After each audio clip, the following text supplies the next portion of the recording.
Hello good people and welcome back into another Parry this video. Today we are going to be discussing another one of King Arthur's legendary Knights of the Round Table. This knight is Sir Agravain of the Hard Hand, a brother of Sir Gawain, a skilled fighter and strategist, and one of the most handsome Knights of the Round Table. So let's dive on in and learn all there is to know about this figure. Sir Agravain is something of a mixed bag in Arthurian literature. In many stories he is vain, cruel, and arrogant, and either teams up with Mordred or is the chief conspirator in many evil plots. In other tales he is a good, well-respected and skilled knight, who has his flaws but is a good man, and a better warrior. In some tales he is handsome and strong, being taller than his brother Sir Gawain and similarly built, albeit slightly less strong and skilled as a warrior. Whereas in other tales he is ugly, misshapen, short, weak, and totally unskilled at arms, being described as a coward and a bully of the weak. This great confusion and disagreement comes from the fact that Arthurian legend is a compilation of the works of many men stretched out over 1,000 years or so, and the divide appears to be mostly an early tale versus late telling. In the early tales, Agravain is tall, handsome, strong, and a respectable knight, of lesser renown than his contemporaries, but still highly praised and skilled, as should be expected of a Knight of the Round Table. However, starting primarily in the Vulgate cycle, he becomes at first misshapen, then eventually ugly, and loses his prowess at arms as well as his physical strength, and is characterized as jealous, arrogant, and as a villain. In this video, I will be reconstructing his original story and telling the tale as it was intended initially, and that is a noble knight. Sir Agravain is the eldest son of King Lot of Orkney and the Queen Morgause, the sister of King Arthur. This makes Agravain a nephew of King Arthur as well as the brother of Sir Gawain, Sir Gaheris, and Sir Gareth, as well as the half-brother of Mordred. He would be raised at Orkney, schooled in the arts of courtesy, chivalry, and honor, as well as learning to ride,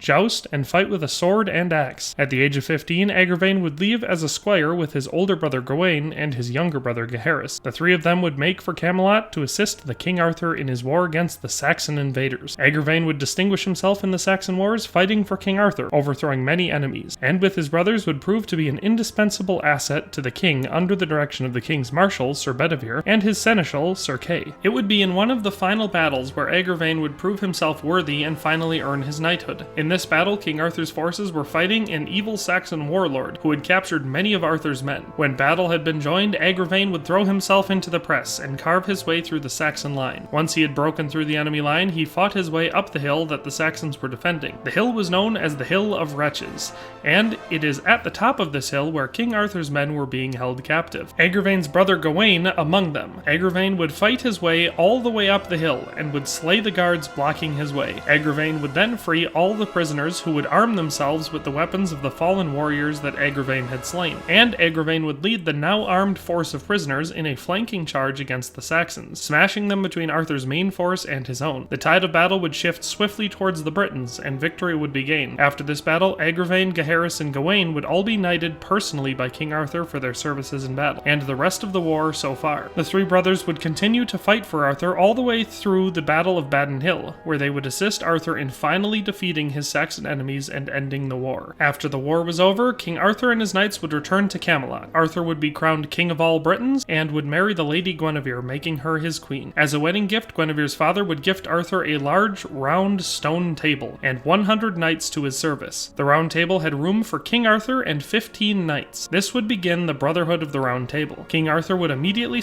induct several of his best knights to the Brotherhood. These would include Sir Kay, Sir Ector, Sir Bedivere, Sir Gawain, Sir Agravain, and Sir Gaheris. These 6 knights were the first ones to become members of the Round Table, and would later be joined by 9 others over time. These others would be Sir Lancelot, Sir Geraint, Sir Gareth, Sir Bors de Ganis, Sir Lamorak de Galis, Sir Tristram, Sir Perceval, Sir Deganay, and finally Sir Galahad. And although King Arthur would have a great many knights in his service to him, these 15 would be his most famous and notable warriors and friends. Sir Agravain was proud to be one of them. Sir Agravain would serve Arthur well and would spend all of his time not on quests at the court of Camelot. Here Agravain would be enchanted by the Queen Guinevere, not in any sort of sinful way like that of Lancelot, but as a deep respect and admiration, as well as that of a sisterly affection. Agravain had since a very young age had a very prejudiced view of women, being something of a quiet misogynist. This all stemmed from his relationship with his mother and her relatives. The Queen Morgause was widely known to be a plotting, scheming, contemptible woman by many. She would prove to be a terrible mother to all of her children, except interestingly her youngest Gareth. Morgause was a very cold, mean, and nearly impossible to please woman. She was neglectful, especially to her son Agravaine, and this was nothing compared to the evil and wickedness of her half-sister Morgana, who was often at Orkney. So unfortunately, Agravaine grew up seeing this as normal behavior for women, and was therefore naturally distrustful of them, believing them to be deceitful creatures that could not be trusted. However, Guinevere was nothing like this, nor were the ladies that she kept company with. Agravaine found them all to be sweet, kind, very beautiful, and exuding grace in everything they did. Agravaine would take inspiration from them and would no longer hold such prejudiced views against all women, while recognizing that just like there were some bad men, there were also bad women like his mother. It would come to a point where Agravaine was so devoted to Guinevere that he would rather end his own life than to see any harm come to her, and thus, despite being a loyal knight and servant of King Arthur, Sir Agravaine would become one of several knights of the Round Table that would be known as Queen's Knights. One adventure for Agravaine would come in the shape of a cruel and wicked evil knight. This man was called Troyes the Cruel. While adventuring as an errant knight, Agravaine would hear of an evil man that had seized a local castle many years back and was tormenting the local populace. Many knights would attempt to slay him and end his evil reign, but to this date, all had been overcome by him. Sir Agravaine, hearing of this challenge, made his way to Troyes' land and searched for his castle. One day he was nearing the castle, and Sir Agravaine would come across a weeping damsel and a young knight comforting her. Agravaine would ask why she wept so, and the knight would explain that she was mourning the death of her brother, a good knight who had been slain by Troyes the Cruel. Sir Agravaine would promise the damsel and the young knight to avenge their loss upon Troyes. They would give him directions to the castle, and Agravaine would speed off. While approaching the castle, Agravaine would be espied from afar, and trumpets would blaze, and a dark knight would ride across the drawbridge with his lance at the ready. Agravaine would continue to approach, and when he was within 100 yards of the dark knight, Troyes, whom the knight was, would lower his lance and charged at Agravaine without warning. Sir Agravaine would barely have enough time to drop his visor, raise his shield, and spur his horse forward before the knight had struck him. However, Agravaine's seat was solid and his arm was strong, and the dark knight's lance shattered upon his shield, with a foot of its shaft still sticking out of his shield. Troyes would return to his starting position, where he would get another spear and would immediately charge again, but this time Agravaine would be ready. Setting his spear, he would charge, and meeting the knight halfway, would drive Troyes to the ground. The dark knight would angrily rise to his feet, and drawing his sword would lunge at Agravaine, but Agravaine would again prove to be too fast for him, and in a single motion would block the knight's thrust, and would draw his own sword and slash downward at him, beheading the knight, whose headless corpse would then topple to the ground. Agravaine would bring the head of Troyes to the young knight and the weeping damsel, who would thank him for ridding them of the evil lord. Then, as it would happen, a dwarf, formerly a servant of Troyes, would come forth with a horn, calling Agravaine a villain, and challenging him to blow the horn if he was not craven. As Agravaine believed he had done nothing wrong, he showed no fear and took the horn to his lips, blowing it loudly. As it would happen, Troyes had a brother named Sornham of Newcastle, who would hear the horn and come forth armed, knowing that his brother had been killed. Without warning, Sornham would fall upon Agravaine and would knock him to the ground, and threaten to have all the archers in the castle fire upon him if he did not surrender. Agravaine surrendered and was made prisoner. The weeping damsel and her knight would ride for Camelot, where they would tell the tale of what had happened. Upon hearing the tale, Sir Gawain would ride forth immediately like a tempest, and would find the castle and challenge Sornham to combat. The arrogant evil lord would agree, and the two would meet on the field in front of Newcastle, and combat would commence. Gawain would strike the knight center mass and would lift him entirely out of his saddle, throwing him to the ground. Sornham would rise from the ground, calling for his squire to bring him a poleaxe. Gawain would dismount, giving Sornham enough time to be armed and gather himself. Sornham would rush at Gawain, hoping to catch him off guard, but would fail. Gawain would, with a speed that would seem supernatural, check the knight's blow by catching the axe shaft with his left hand, and using his right arm would bring his sword down, cleaving through the shaft of Sornham's poleaxe and taking his right arm off at the elbow. Gawain would offer mercy to the evil knight, but Sornham would spit in Gawain's eye and drew a dirk from his belt. He would lunge at Gawain, but Gawain would bring his sword up, catching Sornham under his helmet and slicing his throat open. Sornham would fall to the ground, dead, and Gawain would see Agravaine released. Upon another occasion, Sir Gawain would be challenged by two men on the same day to mortal combat. The first of these men was Sir Denasderus, who would wrongly accuse Sir Gawain of killing his father. They would agree to meet at the court of Escavalon to do combat. Unfortunately, upon arrival, another knight, Sir Guigambrasil, would make a claim to fight Gawain, this time accusing him of lacking honor and mocking him after losing a joust out on the road. Gawain would deny having jousted this man, but would accept his challenge. The king of Escavalon, a treacherous man and sometimes an enemy of King Arthur, would see this as an opportunity to rid his enemy of one of his greatest knights, and would decree that Gawain would face both men at the same time. Hearing of this from Merlin, Agravaine would hurry to Escavalon, and would challenge Guigambrasil to combat for Gawain's sake. The overconfident Guigambersil would accept, and they would meet on the field. Agravaine would throw down his opponent in their first course and would spare him if he recanted his claims against Gawain and recognized him as the superior knight. Ashamed, Guigambersil would do so, and the next day Gawain would fight Denazderus and would defeat him and spare his life. The two would make peace afterwards and would actually become friends. Sir Agravaine would have one more quest of note which we will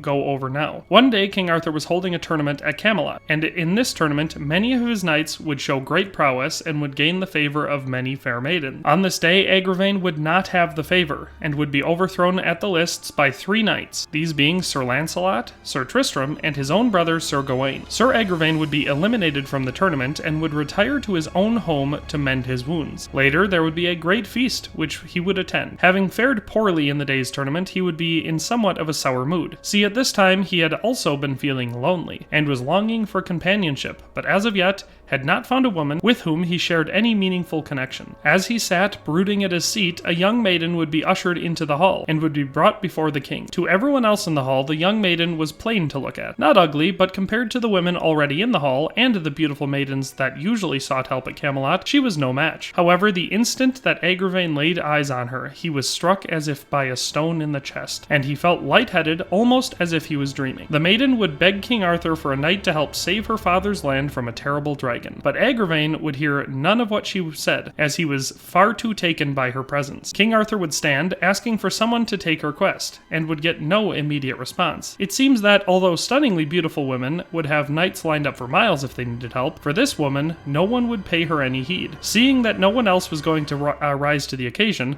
Sir Gawain moved as if to stand. But as if shocked out of his daze, Agravaine leapt to his feet and announced that he would serve her on this quest. The maiden, seeing Agravaine stand, would blush and bow to him, thanking him for his chivalry. See, Agravaine was by no means an ugly man. He was tall and strong, with broad shoulders and a narrow waist, but lacked the perfect face of Lancelot, and even the rugged good looks of his brother Gawain. So amongst so many famous knights, Agravaine was almost always overlooked by maidens at the court. But not so with this young woman. The moment he stood and she laid eyes upon him, she fell immediately in love with him. The two would leave the hall together and would nervously, in an awkward silence, walk for some time before the maiden would break the silence. She would mention the dragon, which would shock Agravaine, as this was the first he had heard of a dragon. But it would not stop him from continuing. They would ride for her father's castle, where a humble feast would be held. The lord of the castle, an earl, and the brother of the king of Scotland, would welcome Agravaine and talk to him much throughout the night. Agravaine would ask of the dragon, and the earl would respond that they would speak of that later, which Agravaine found curious. After the feast, Agravaine would be shown to his room, which had bars on the windows and a thick wooden door studded with iron nails. As he stepped inside, Agravaine would realize something was wrong, only too late, as the door would slam shut behind him. For 3 days, Agravaine would remain locked in his room with no explanation. He would assume that he was being held for ransom, which was no big deal as he was a rich man and could surely pay it. He also deduced that the dragon was never real and was simply a ploy to get him or some other knight to come here, but he could not figure out why. At night on the 4th day, he heard an argument outside his door, followed by a soft thud of bodies falling to the floor. Then the door would open, and the young lady would step inside. She would tell Agravaine that her name was Laurel, and that she had come to help him escape. Seeing his chance at freedom, Agravaine would follow her to a postern gate, but he would stop before going through. Laurel would urge him to hurry, but he would respond saying that he longed for freedom, but that would mean being separated from her, which would be far worse than imprisonment. Laurel would then embrace him and told Agravaine that she had loved him ever since she had first seen him, and he would say the same to her. It would then be revealed that he was lured here in an attempt to get him to marry her, as they were quite out of the way and seldom got any visitors, much less those of note. And apparently this had been done 3 times already with all of her older sisters, all of them marrying knights from Camelot, after being lured here under false pretenses. Laurel sought to free him as she was too embarrassed and believed that such a handsome knight wouldn't want someone as plain as her. Agravaine laughed at this and embraced her, telling her that he had feared that a beautiful woman like her